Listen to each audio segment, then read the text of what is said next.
Hi friends, అందరికైతే నమస్తే. పొద్దుగా లేచి వాకింగ్కి వెళ్ళేసి వచ్చేసిన. మా కృతి పాపనైతే నాకు ఇచ్చేసి అక్కడ కూర్చోబెట్టింది. సో ఆమెనైతే పట్టుకొని కూర్చున్నాను. మా ఇంటి పక్కన అయితే ఎవరో వచ్చిండ్రు వాళ్ళు. సో ఒక ఎద్దును తీసుకొని అయితే ఇంటింటికి తిరిగి అడుగుతున్నారు. సో డబ్బులు మిగతా కూడా అడుగుతుండ్రు. వాటికైతే కొంతమంది ఇచ్చేస్తాం, కొంతమంది డబ్బులు ఇస్తున్నారు. మా చిత్రపాపలు వేసింది బ్రష్ చేసుకుంటుంది. మా ఆవిడైతే కొత్తగా ఒక కర్రీ చేస్తా అని చెప్పేసే వరకు అది సేమ్ యాజ్ ఇట్ ఈజ్ ముక్కలు చేసింది. ఎగ్ చికెన్ ఎట్లా ఉంటుందో చికెన్ టైప్ మటన్ టైప్ అయితే ముక్కలు కట్ చేసి కర్రీ అయితే ఇలా ప్రిపేర్ చేసింది. చూడడానికి అయితే మస్తు అనిపించింది. మా ఇద్దరు పాపలు అయితే మంచిగా ఆడుకున్నారు.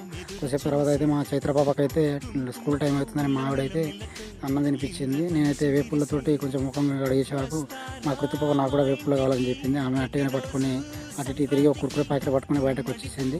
నాకైతే టీ టైం అయిపోయింది. పొద్దుగాల అయితే టీ స్టార్ట్ చేస్తాను నా లైఫ్ని. సో పొద్దు టీ తాగేసిన తర్వాత మధ్యాహ్నం అయితే నేను ఎగ్స్ ఉడకబెట్టిన తినేసాను.